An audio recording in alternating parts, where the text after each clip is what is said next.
Olá, seja muito bem-vindo ao nosso podcast Flash Score.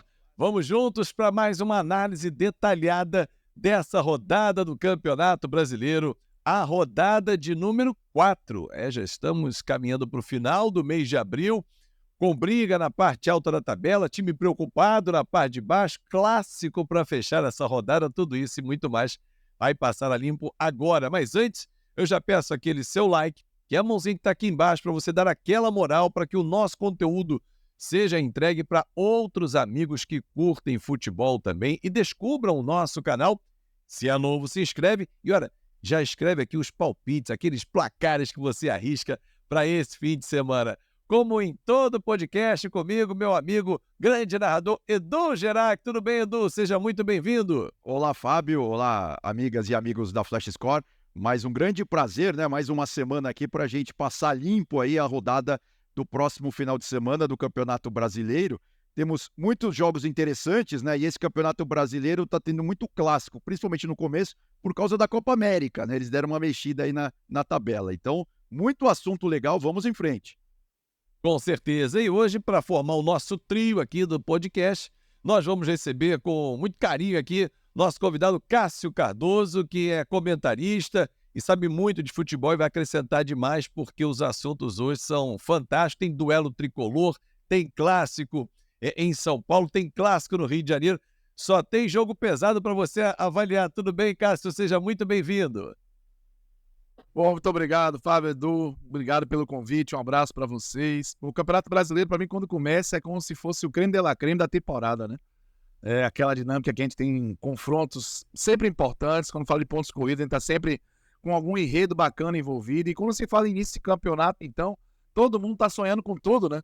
Então, é maravilhoso. Vamos lá, vamos mergulhar aí nos jogos que virão e bater esse papo, enfim, fazer um conteúdo bacana. Obrigado mais uma vez pelo convite, é um prazer estar aqui. Obrigado por ter você aqui com a gente. Eu, você e Edu vamos conversar com a nossa audiência Flash Score, quarta rodada que já começa nesse sábado às 4 da tarde, com o Vasco reencontrando seu torcedor em São Januário, aquela dúvida se o país joga de início, fica no banco de reservas, pega um Criciúma que na última rodada teve o seu jogo adiado diante do Fortaleza, ou seja, vem descansado para o Rio de Janeiro, porque o Fortaleza jogou na Copa do Nordeste, então o Criciúma vem bem descansado para pegar um Vasco que teve uma semana inteira de trabalho pela frente. Isso às 4 da tarde. Às 6h30 tem Cuiabá e Atlético Mineiro, um Atlético que vinha de uma vida mais tranquila na Libertadores, deu uma engrossada, mas venceu e convenceu o seu torcedor e vai embalando na competição. Só para não passar em branco, o Vasco é o 15º colocado, está perto do Z4. O Criciúma, que tem um jogo a menos, ele está dentro da classificação. O Criciúma hoje está, cadê a minha classificação? 16º, eu acho, né? 16º, bem abaixo do Vasco, isso. Estava olhando mais para cima, o Criciúma tem um jogo a menos, bem lembrado, obrigado, Edu. O Cuiabá, o Lanterninha, também tem um jogo a menos, não somou ponto nenhum. E o Atlético Mineiro, esse a gente acha, desde o início, que vai ser aquele clube que vai brigar lá em cima. Antes da gente entrar nos detalhes dos outros grandes jogos também dessa rodada, Edu, queria ouvir você desses dois primeiros que abrem a rodada, Vasco, Criciúma, Cuiabá e Atlético Mineiro.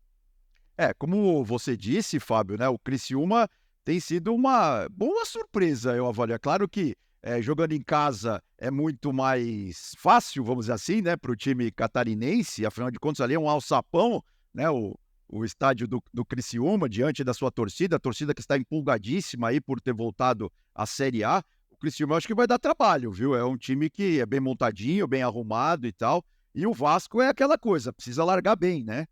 Assim, a gente já está falando isso faz 2 semanas, né? Assim, os times precisam largar bem. As 10 primeiras rodadas de um campeonato de pontos corridos é sempre muito importante. Então, vamos ver. E do outro lado, né? Se o Criciúma, ao meu ver, está fazendo bons jogos, ali dentro, obviamente, das características do Criciúma, das limitações do Criciúma, do lado do Cuiabá, o Cuiabá começa mal o Campeonato Brasileiro, precisa realmente aí já engrenar logo, né? Afinal de contas, por exemplo, o ano passado, o Cuiabá era um grande time visitante, né? Ele teve um retrospecto muito bom fora de casa. Esse ano isso já não está acontecendo. Então são 2 jogos. E do lado do Galo, como você disse, o Galo, assim, estava todo mundo falando de Palmeiras, de Flamengo, mas o Galo, nesse recorte inicial, se a gente somar aí os jogos tanto de Campeonato Brasileiro quanto de Libertadores, o Galo já está um pouco acima daquela média ali que esperavam do Galo, viu, Fábio? Ô, Cássio, então deixa eu te perguntar uma coisa. Na parte baixa da tabela, os 5 últimos, ninguém venceu ainda. Cuiabá perdeu as 2, Atlético Goianiense perdeu 3, o Criciúma empatou 2, Vitória, Corinthians. Alguém te preocupa desse bolo de baixo ou é apenas início de competição?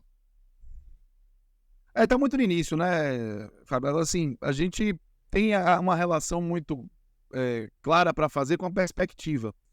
E quando a gente olha aí os times que estão nessa situação, não dá para chamar de nenhuma grande distorção.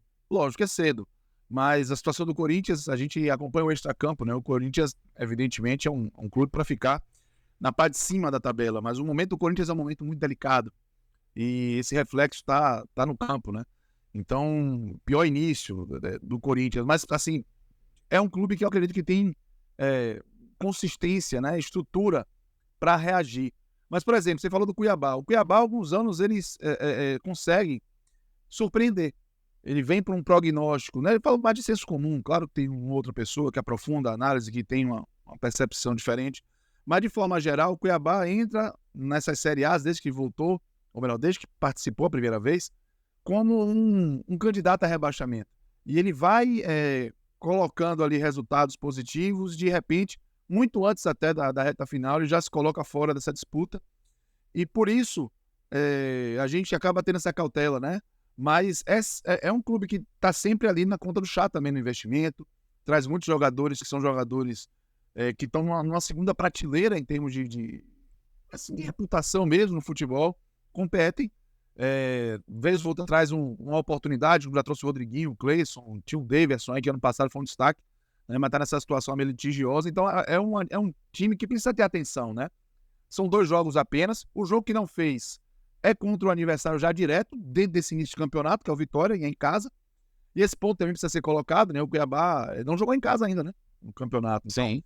precisa ter esse direito de jogar em casa para que a gente possa dar uma consistência ali na tabela, mas já vai pegar um pepino, né? Pegar o Atlético Mineiro não é uma boa forma de começar, ainda mais pressionado como tá. Vasco e Criciúma são 2 times que também estão num momento, vamos dizer assim, de início, mas que enxergam de maneiras diferentes, né? As suas posições. O Criciúma teve uma frustração que foi o empate em casa, na estreia, né? Tava vencendo, parecia que ia conseguir vencer um adversário direto, né? Começar bem o campeonato, mas cedeu empate, o Juventude. E aí, conseguir um bom resultado fora também, um lugar onde muita gente do campeonato do Criciúma não vai pontuar. Na Arena MRV, pelo menos em tese, não é esse o prognóstico. Mas e foi lá e conseguiu um ponto. Mas precisa vencer, né? Empatar não resolve muita vida. E aí vai para um jogo contra um Vasco, que ali o Vasco precisa parar de se acostumar com rebaixamento, sabe? Com discussão de rebaixamento. Infelizmente, a gente olha para um clube como o Vasco, dentro dali da região, que disputa para não cair, já não trata com tanta estranheza, a gente não trata com tanta, vamos dizer assim, que distorção, que ponto fora da curva, não é isso, né? Ano passado foi assim, o Vasco participou, lutou para não cair até a reta final. Esse ano, apesar do investimento 777, né, da SAF, mas é uma gestão que está turbulenta, tem problemas políticos, as coisas não encaixam, o Vasco não é confiável, né? Aí venceu a primeira em casa contra o Grêmio, teve polêmica de arbitragem, mas depois já não conseguiu ter o mesmo sucesso, né, nos 2 jogos seguintes contra Bragantino e Fluminense. Jogos complicados, mas você espera que o Vasco consiga pontuar de alguma forma. Então vai ser um jogo que vai ter uma pressão muito forte. E veja, pro Vasco vai ser bem incômodo, né? Esse Criciúma do Claudio Tencati, ele me soa um time que gosta de encardir bastante, negar espaço, de jogar muito com a ansiedade do adversário. Então acho que vai ser um jogo bem complicado pro Vasco. A torcida do Vasco está nessa expectativa do reencontro com o time, ingressos esgotados. Mas vamos mergulhar nos embalos de sábado à noite, Edu, Cássio e amigos Flash Score, porque tem um duelo tricolor. O Bahia, que vai receber o Grêmio. Bahia, que vem com o modelo SAF, tentando dar uma decolada na competição, é o 9º colocado e o Grêmio já está lá em cima. Já é o 5º colocado, Renato conseguiu uma grande vitória com o time fora de casa para manter-se vivo na Libertadores. Edu, o que podemos trazer para esse nosso podcast sobre Bahia e Grêmio? Bom, tem primeiro uma história interessante fora das quatro linhas, né? O Renato e o Tassiano, que são muito amigos, né? O Tassiano publicamente já elogiou mais de uma vez o Renato, né? O Tassiano que jogou no Grêmio muitas vezes. Quando ele, inclusive, saiu do Grêmio para ir jogar no Bahia, o Renato até publicamente falou que estava triste, que estava chateado com a saída de um amigo, então tem esse ingrediente aí extra-campo. Mas dentro do campo, Fábio, a gente tem até uma arte aí para mostrar, né? Uma das dúvidas, né, do Rogério Ceni, ou uma das angústias, boa, no caso é uma boa angústia, é uma angústia positiva assim da torcida. Afinal, quem é que vai jogar com o Tassiano lá na frente? Lembrando que o Tassiano não é atacante, assim, né? Não é um centroavante de origem, né? Ele era mais meio-campista, mas foi indo mais para frente. Ele que nessa temporada, somando aí todos os campeonatos que o Bahia está jogando, ele fez já 7 gols em 21 jogos e deu 3 assistências. E aí fica a dúvida, quem é o melhor parceiro para o Tassiano aí no ataque do Bahia? O Biel fez um bom Bavi, né? Ele apareceu bem nesse último Bavi, que o Bavi o Vitória mais uma vez estava na frente, o Bahia conseguiu empatar. Mas enfim, o Ademir também vem entrando e tem também o Everaldo, né? A gente tem os números aí de todos eles. Lembrando que o Everaldo, em termos de gols, ele que jogou um pouco menos, mas fez mais gols. E o Ademir e o Biel também. Então fica essa dúvida aí no ataque do Bahia para esse jogo, né? Contra o Grêmio. Quem que vai entrar ali junto ao Tassiano para, quem sabe, empurrar a bola para o fundo da rede do Grêmio, Fábio? Essa é uma grande dúvida, Cássio, porque o torcedor do Bahia espera mais do time, espera que ele engrene, que ele faça bons jogos. E o torcedor está esperando bons jogos do Bahia, time para frente, mas o Rogério me parece com um pouco de dificuldade, que o Renato não tem, que já conhece esse time há muito tempo, sabe o que tirar, coloca o menino que vem da base, o Natan Fernandes, ele mete gol, a correria. O que você imagina para esse clássico tricolor nos embalos de sábado à noite, Cássio? Olha, Fábio, eu acho que vai ser um jogo bem interessante, porque a gente tem um Grêmio que gosta de jogar, um time que tem uma vocação de agredir o adversário, de buscar o jogo, né? O Renato Gaúcho, ele gosta desse tipo de jogo. O Bahia em casa, ele tem um time bem diferente do que joga fora, né? Tá tentando ter um equilíbrio, mas ainda tem uma diferença bem marcante do Bahia em termos de atitude, de agressividade quando joga em casa, do que o Bahia que joga fora. E por isso eu já tenho ali uma ideia de um jogo muito, muito corrido, né? Um jogo que tenha muita alternativa. O Bahia deixou uma boa impressão do jogo contra o Fluminense, né, que foi o único que fez na Fonte Nova nesse Campeonato Brasileiro. Foi um jogo importante porque sugeriu uma virada de chave ali de um time que tinha perdido a decisão do Campeonato Baiano para o Vitória, né? O Bahia foi muito inferiorizado assim pela competitividade do Vitória nos jogos do Campeonato Baiano. E isso deixou uma marca para o Rogério, um peso, uma pressão para o Rogério. Aí teve a estreia também contra o Inter, que o time tomou uma virada no segundo tempo com muito erro bobo. Então a pressão estava quente e o Rogério conseguiu dar uma reagida com o jogo contra o Fluminense, que o Bahia jogou bem. E no Bavi, o Bahia teve uma reação também, que teve a participação do Rogério. E eram os Bavis que estavam expondo o Rogério, né? E dessa vez eles acabaram não causando danos, né? O clássico e as substituições do Rogério. E aí chega para esse jogo do Grêmio, depois de uma semana de descanso, com uma perspectiva assim de voltar a vencer, de ir para uma zona do campeonato que tente atender mais a expectativa, né, que foi criada pelo investimento que o Bahia recebeu na temporada, com o Everton Ribeiro, a manutenção do Cauli, com a contratação do Caio Alexandre, do Jean Lucas, Cuesta, enfim. Então existe uma expectativa, essa expectativa vira pressão. Mas é um jogo que tende a ser muito complicado. O Bahia cede oportunidade aos seus adversários, cria muito, mas também cede oportunidades.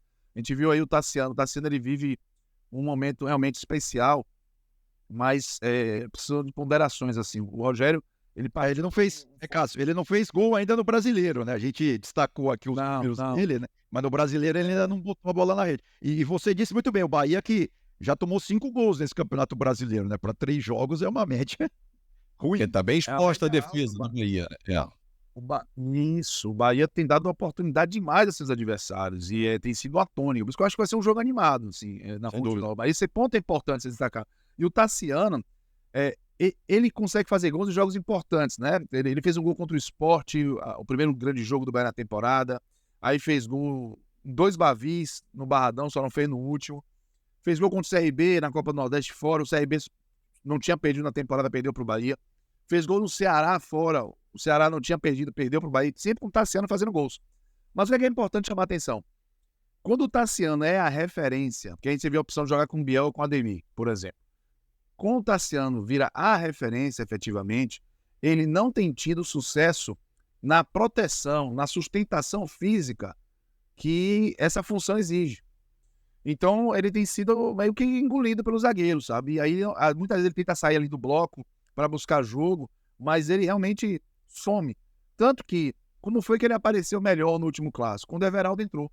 Quando o Everaldo entrou, a atenção do zagueiro já fica mais dividida. A atenção do zagueiro já fica mais, caramba, tem um cara que é de área efetivamente aqui, tem um cara que sustenta no corpo.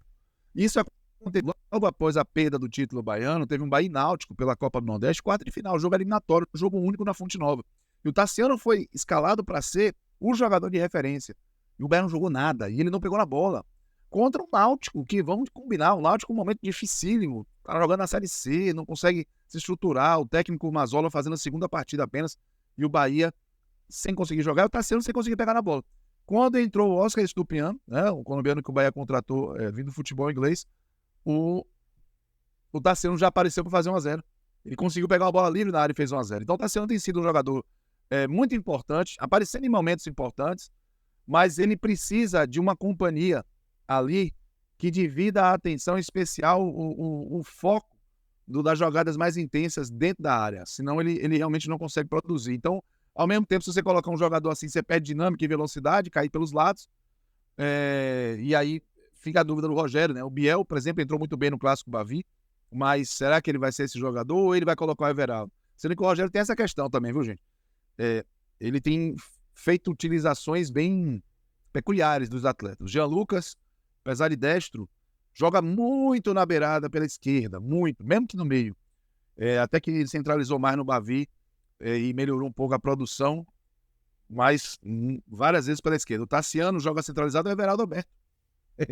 Né? Então, algumas das questões que tem assim, causado também discussões com o papel do Rogério no Bahia, mas para quem gosta de futebol, para mim vai ser um excelente entretenimento. Para o torcedor do Bahia, para o torcedor do Grêmio, aí vai depender muito das performances do time, mas vai ser um jogo aberto na minha cabeça. E tem o Ademir também, né? Que pode ser um dos companheiros, Sim. né? Ele tá menos atrás. Ele, ele que jogou os últimos 2 jogos como titular, né? Exato. Isso. Foi titular, sim, contra a Flu e contra o Vitória. Contra o Flu ele foi bem, contra o Vitória ele já não conseguiu performar, e logo depois que o Bahia tomou o segundo gol, aí o Rogério sacou ele, sacou o Everton Ribeiro, enfim.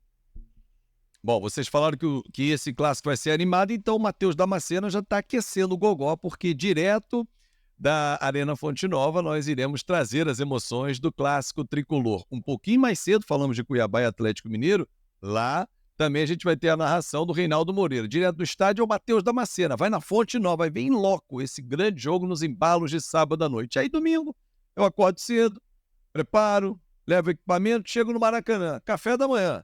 E quem eu encontro? Flamengo e Botafogo. Irei contar todas as emoções direto do Maracanã. E o que esperar desse jogo, Edu? Porque nós temos aí o líder do campeonato, questão de critério de desempate. O Flamengo hoje ocupa a 2ª posição. E o Botafogo, que estreou mal, mas já recuperou e vem de 2 ótimos resultados, 8 gols nos últimos 2 jogos, contando Brasileiro e Libertadores, vem empolgadão para fazer um grande clássico sem Tiquinho Soares, que vai fazer muita falta. E o Flamengo vem de uma derrota na altitude, onde faltou também atitude ao Flamengo, hein, Edu?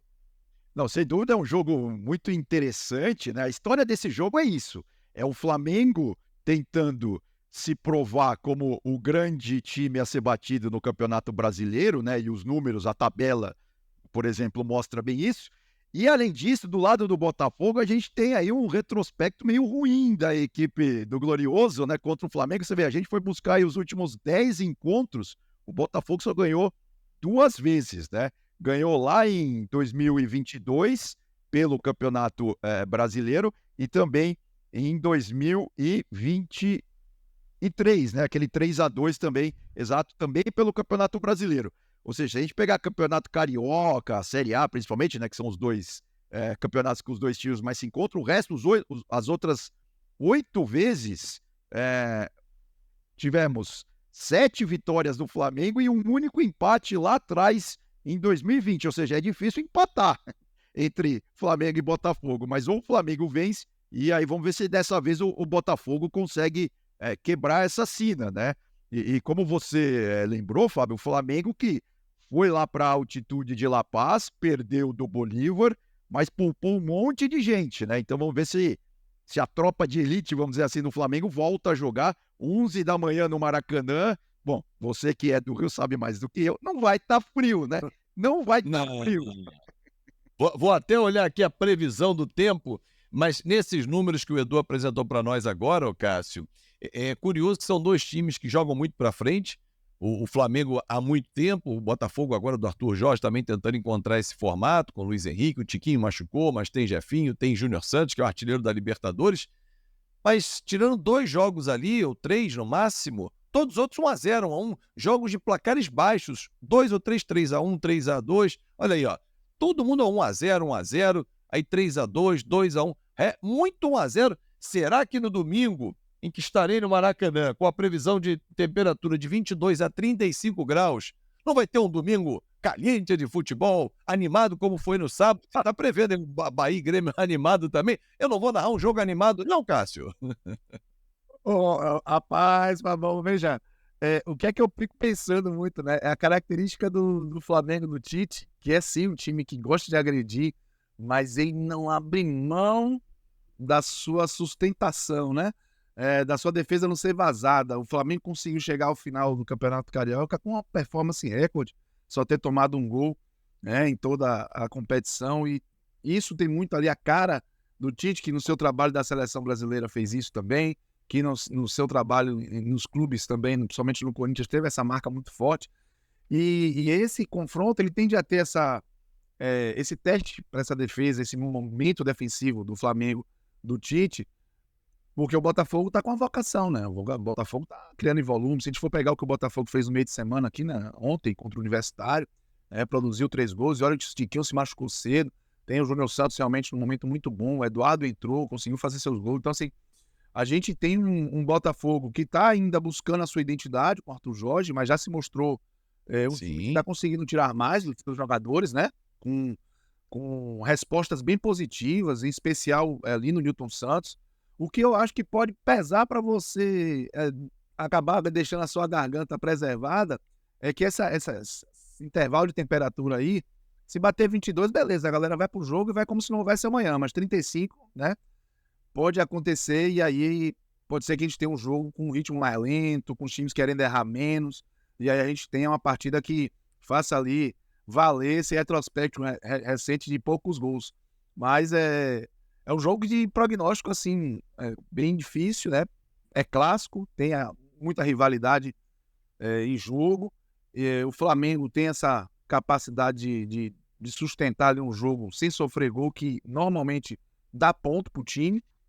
E vamos ver também como vai se comportar as equipes após essa semana. Enquanto o Botafogo mesmo, jogando em casa, teve que usar seu time principal, o Flamengo conseguiu fazer algumas trocas ali pro jogo lá na Bolívia. E pode ser que tenha uma vantagem ali física, né? Mas o prognóstico é difícil. Se a temperatura estiver amena, acho que você vai conseguir gastar bastante essa garganta aí. Mas uma temperatura mais quente, pode ser que o Flamengo consiga segurar essa parte defensiva e ter um jogo com menos gols. E até para ilustrar, Oi, Edu.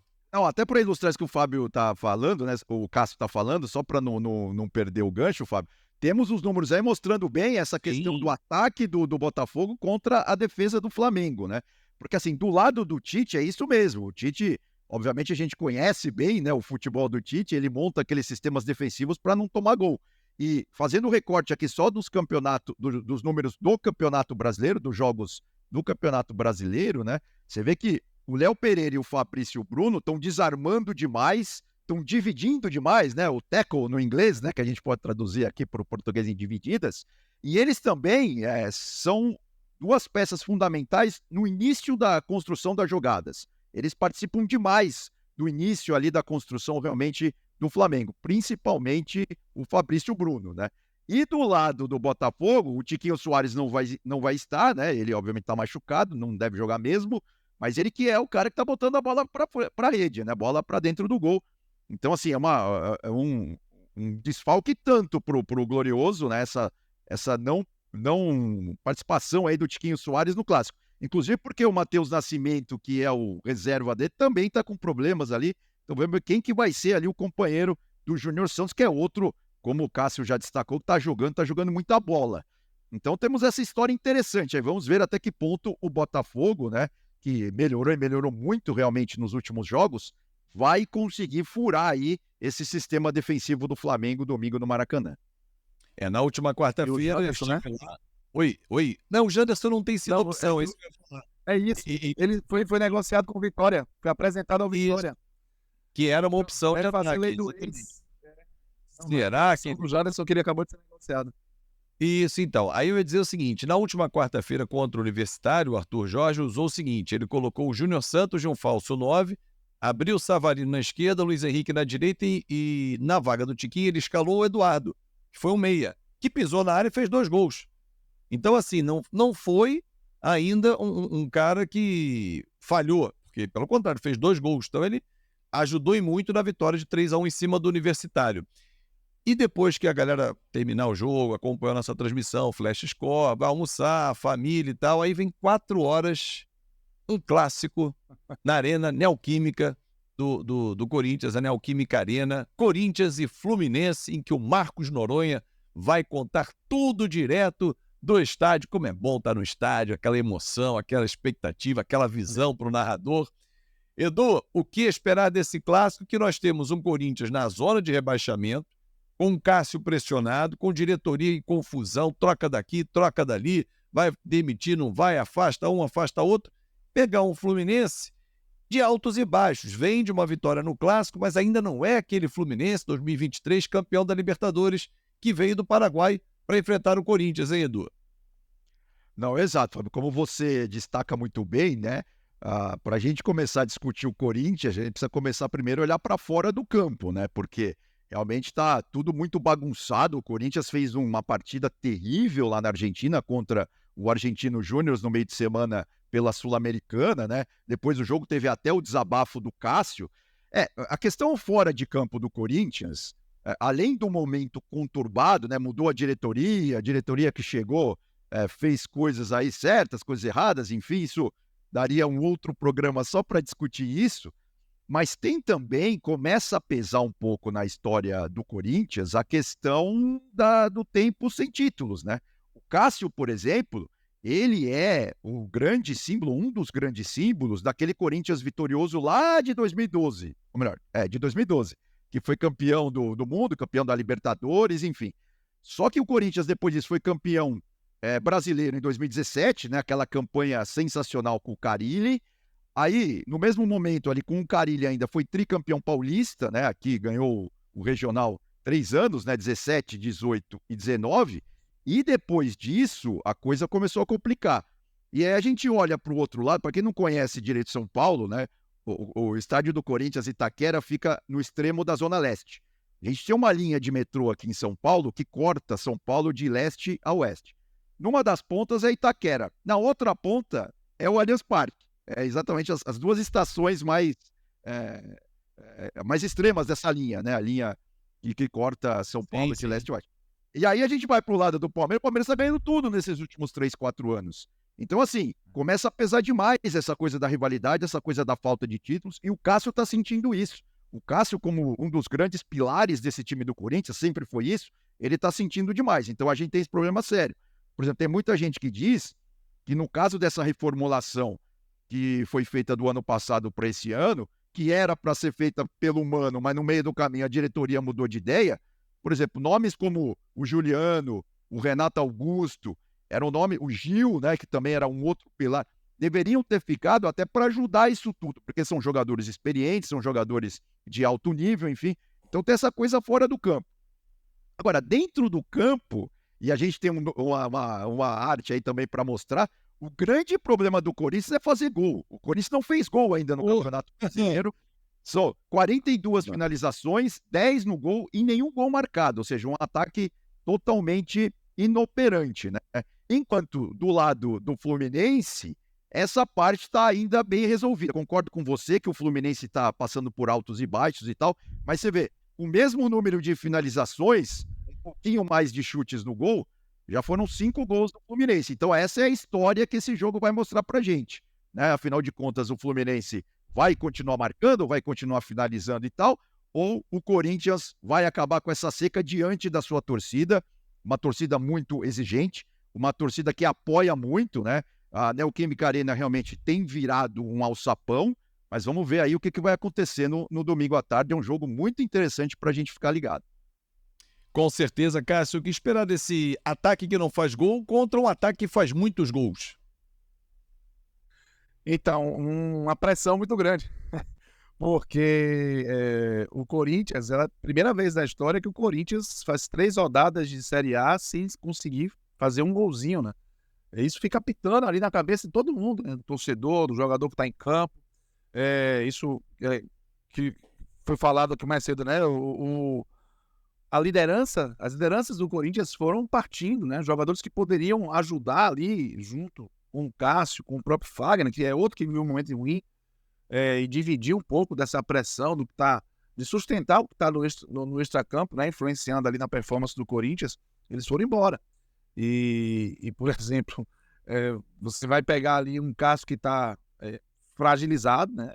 Tipo, ele está no momento realmente que ele já se colocou numa condição de aceitar um momento de troca ali, de ele ser, de repente, não ser o titular. Agora, pô, um cara com a bagagem do Cássio, se o Corinthians não consegue ter ele como um cara para segurar a peteca ali, vai ficar numa situação difícil. Porque eu não acho que é o Fagner, né? O Fagner tá dando botinada para tudo quanto é lado, né? Tendo ali a benevolência das arbitragens, mas não está conseguindo fazer um papel, vamos dizer assim, de bons jogos, né? De forma geral, uma bola rolando, e está ficando marcado por isso também, refletindo muito a instabilidade emocional do Corinthians. Eu acho que essa questão é muito importante. A gente viu que o Gustavo fez num jogo contra o Argentino Júnior, ele deu um safanão no bandeirinha.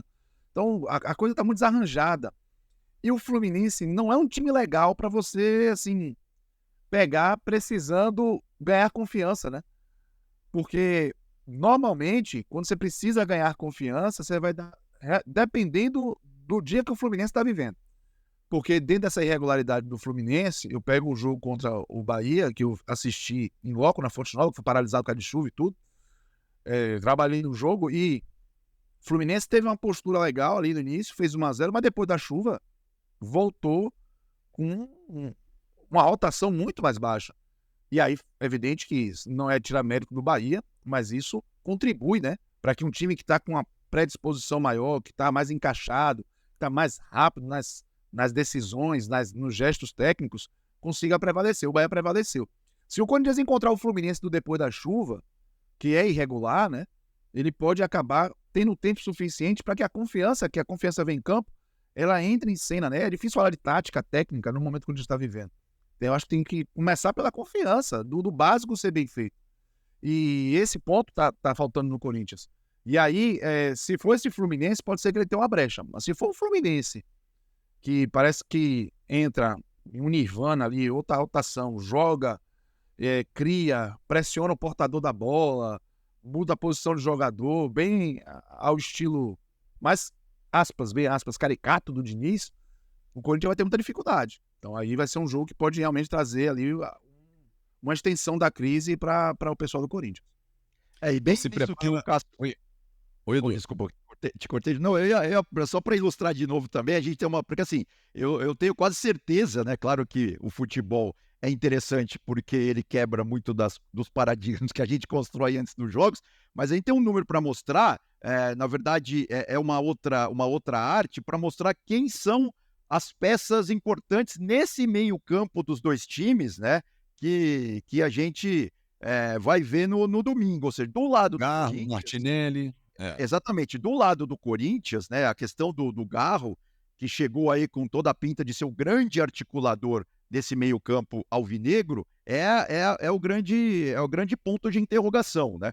A gente tem números aí mostrando como ele participa bastante do jogo, né? Ele dá muito espaço, mas errou muito passe, né? Aqui tá, se a gente fizer a conta de porcentagem, vai dar menos de 80%, que não é um índice bom. finalizações, ele tá chegando perto do gol, tá finalizando e tá lançando muito a bola, mas tá errando demais. Por quê? Porque o Corinthians tá bagunçado, né? Um Garro sozinho não faz verão. Enfim, então vamos ver se o Rodrigo Garro, né, o argentino, consegue aí realmente ser esse maestro no meio-campo do Corinthians. E do outro lado, muito do que o Cássio falou, que eu concordo em absoluto, passa pelos motores do Flu, né? Que são o Martinelli e o André. Olha o índice de passes certos dos dois, né? O Martinelli deu 184 passes até aqui no Campeonato Brasileiro, acertou 170. Isso dá mais. Exatamente. Isso, 90%. Exato. E o André também já passou de 90% aí e estão desarmando demais, né? Ou seja, são dois jogadores importantíssimos para esse meio campo. E na frente dos dois tem o Ganso, que também está fazendo um excelente Campeonato Brasileiro. Então, assim, a história do jogo vai passar muito por essas figuras, né? Será que é o meio-campo do Fluminense que vai vir azeitado, que vai vir inspirado, que vai estar nesse estado aí de nirvana, né? Como disse o Cássio?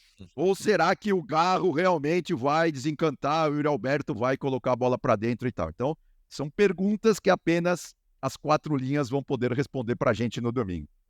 E quem vai contar tudo... Não, é só um parênteses, assim, o Diniz como vai usar o Martinelli, né? Como o Martinelli não foi aproveitado como meia no jogo de Salvador, o Fluminense não foi bem, tá? Ele foi zagueiro ao lado do Manuel. Já no jogo do Vasco... mudou. Aí, mudou. É isso. No jogo do Vasco, ele usou o Manuel com o Felipe Melo, o Martinelli jogou avançado. Mas é porque eu não sei se, por exemplo, com a agenda no Fluminense, tá entrando em campo meio de semana, o Manuel tá voltando de lesão, o Felipe Melo, por exemplo, foi poupado. Eu acho que não vai ser poupado pro jogo do Corinthians, mas pro jogo de Salvador não vieram nem Felipe Melo e nem o Marcelo. Então isso eu acho que pode influenciar muito no comportamento do que o Edu tá destacando do Martinelli e do André, que são desses dois motores aí. Martinelli e André no meio é um problema pro Corinthians. Se o Martinelli for aproveitar de outra forma, pode ser que o Corinthians tenha uma janela ali de oportunidade. Com certeza. E quem vai aproveitar tudo isso e vai contar aqui no nosso time Flash Score direto da Neoquímica Arena vai ser o Marcos Noronha. No mesmo horário, às 4 da tarde, você ficará muito bem informado com Cruzeiro e Vitória. Cruzeiro, que é o 12º colocado, acaba de perder o seu executivo Pedro Martins pro Vasco da Gama, enfrentam Vitória dentro da zona de rebaixamento em 17º lugar. Aí a gente vai para 6h30 da noite. O Antônio Wells conta esse grande jogo de times que estão emergindo no futebol brasileiro, alcançando parte alta de tabela, competições internacionais. Falo de Fortaleza e Red Bull Bragantino. Hoje, o Fortaleza começa a rodada na 8ª posição do Campeonato Brasileiro e o Red Bull Bragantino é só o líder. Até rolar a bola no sábado, é o líder. O Fortaleza tem um jogo a menos, né? Se ele ganha esse jogo a menos, então ele é líder também. Poderíamos ter Fortaleza e Bragantino liderando o Flamengo em terceiro, né? Porque é o jogo atrasado que o Fortaleza tem que cumprir. Mas aí, meus amigos, fechamos o domingão com Internacional e Atlético Goianiense, 8 da noite, Fernando Fontana vai contar tudo aqui no nosso site, flashscore.com.br. Lembrando, às 6h30 tem Juventude Atlético Paranaense também. Todas as informações a gente vai ter no nosso site e também no aplicativo. E aí sim, às 8 da noite, no Beira-Rio, Internacional e Atlético Goianiense. Vem a segunda-feira, você acha, agora vamos falar da rodada. Tem um jogo, mas não tem um jogo. Tem o jogo. Tem um São Paulo e Palmeiras, segunda-feira no Morumbi. Edu, o que esperar desse clássico de um São Paulo que vem de jogos que ele oscila demais, tanto que ele é o 14º colocado no Campeonato Brasileiro, e o Palmeiras de uma virada fantástica dentro da Libertadores, um Palmeiras que vai brigar sempre na parte alta da tabela. Hoje não. Hoje ainda é o 11º até começar a rodada, Edu. Não, exato. Primeiro que é a estreia do Zubeldia, né, no Morumbis, né? Ele que chegou no Brasil e assistiu só lá dos camarotes a vitória do São Paulo lá em Goiânia contra o Atlético Goianiense, dirigiu o time na Libertadores, né? A gente está gravando esse programa na quinta-feira, então o São Paulo ainda vai jogar pela Libertadores na estreia do Zubeldia. E aí sim, na segunda-feira ele vai estrear diante da torcida do São Paulo, torcida única, né? Sempre lembrando aqui no estado de São Paulo, os clássicos são com torcida única e é um jogo, Fábio, assim.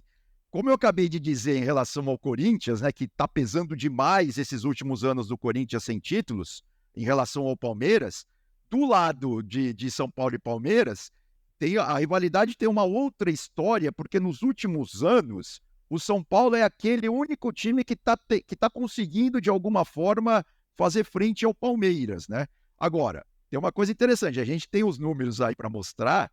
Nos últimos duelos, a gente aqui pegou os últimos 10, independente da competição, independente do campeonato. Se a gente pegar tudo, aí sim, tá bem equilibrado. A gente pode olhar aí que tá bem equilibrado. Agora, em relação ao Campeonato Brasileiro, a última vitória do São Paulo como mandante foi lá em 2017. Depois disso, o São Paulo, em 10 jogos, ganhou 2 vezes, mas na casa do Palmeiras. Ou seja, o São Paulo não ganha do Palmeiras no Morumbi pelo Campeonato Brasileiro desde lá de 2017.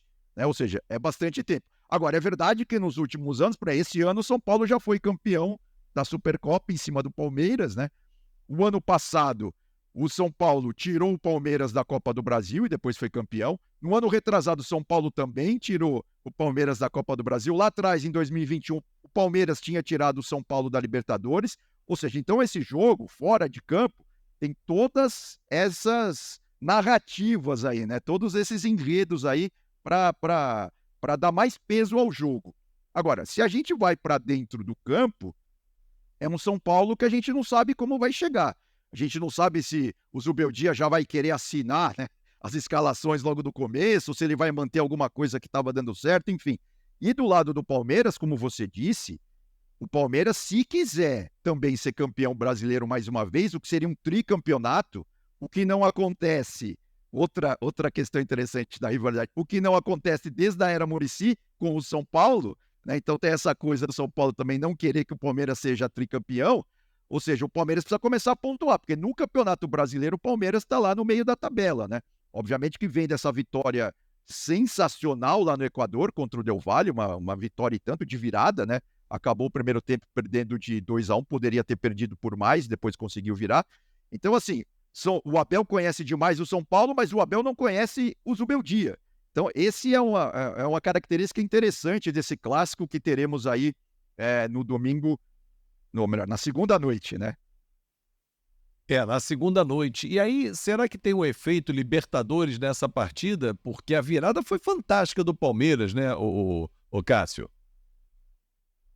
É difícil, né?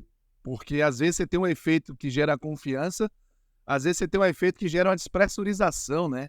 É uma explosão tão grande de êxtase, de conquista, né? Até porque se destacou muito a estrutura competitiva do Del Valle em casa pela Libertadores, né? Só perdeu para o Palmeiras, mais de 30 jogos, né?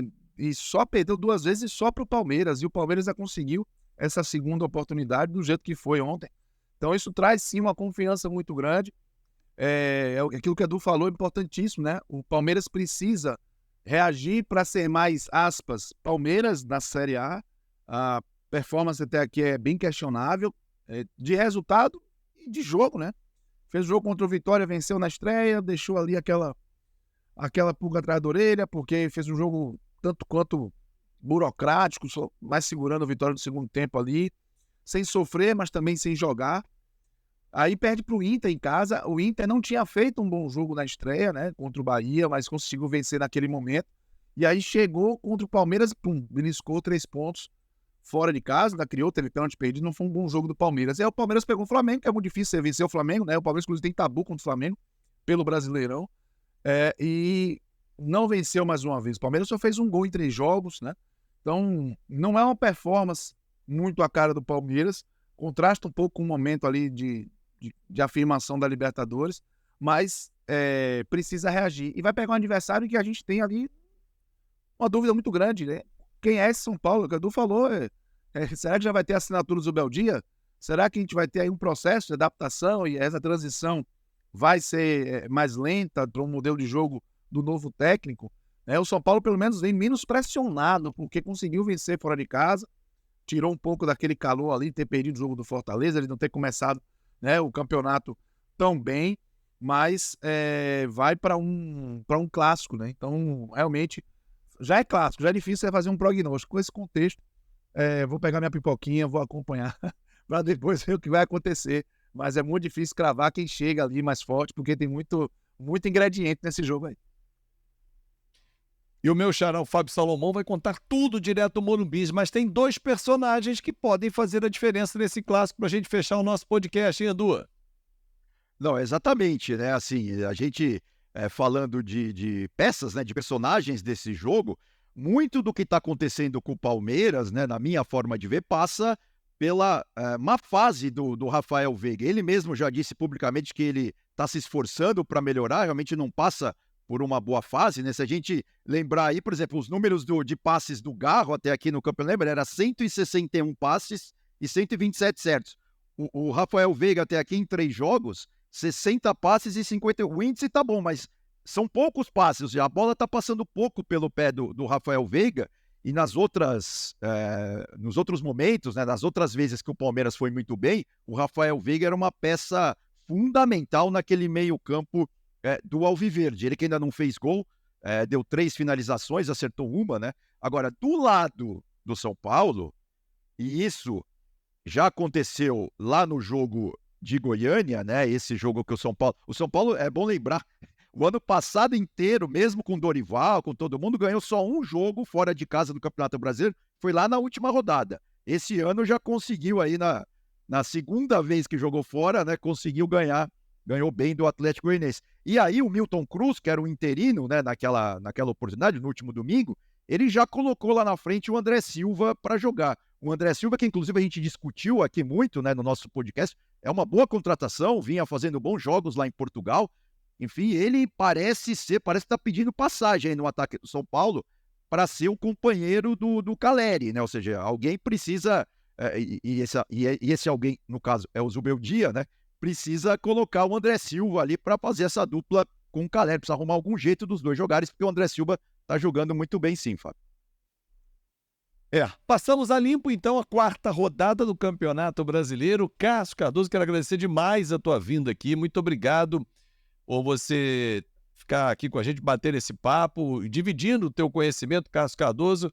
Volte sempre que temos uma 4ª rodada animada com aquela sua pipoquinha ali, só se divertindo, hein? Um abraço para você, Fábio, Edu. Muito obrigado pelo convite. Um abraço para todo mundo no Flash Score. Foi um prazer. Vou conversar de futebol nesse ambiente tão bacana, tão propositivo, com muito conteúdo. Foi uma delícia estar aqui. Se vai ter convite, vai ter presença novamente. Em breve estaremos juntos, fé em Deus, e a gente acompanhar esse Brasileirão aí, porque eu repito, Brasileirão é o melhor momento da temporada. É muito bom quando chega fim de semana, quando chega meio de semana de jogo. Eu acho que a gente vai ter muita coisa boa pra gente acompanhar aí nessa temporada. Um abração para vocês, obrigado pela oportunidade. Valeu, obrigado, Edu. Até a próxima, meu amigo. Valeu, Fabião. Grande fim de semana aí de futebol para todo mundo e até a próxima. Tchau. E com muita bola na rede, com muita informação, porque aqui na Flash Score é assim. Muito obrigado pela sua companhia. Não esquece de deixar o seu like, comentar, compartilhar com os amigos. E claro, se é novo, se inscrever no nosso canal. Mais um episódio concluído. Obrigado à nossa produção, retaguarda toda com o Joãozinho, com o Matheus, com todo o nosso timaço, liderado pelo Ricardo Oliveira Duarte. Vamos juntos para mais um fim de semana com muita bola rolando. Se liga porque a agenda é pesada no site flashscore.com.br e no nosso aplicativo. Até mais!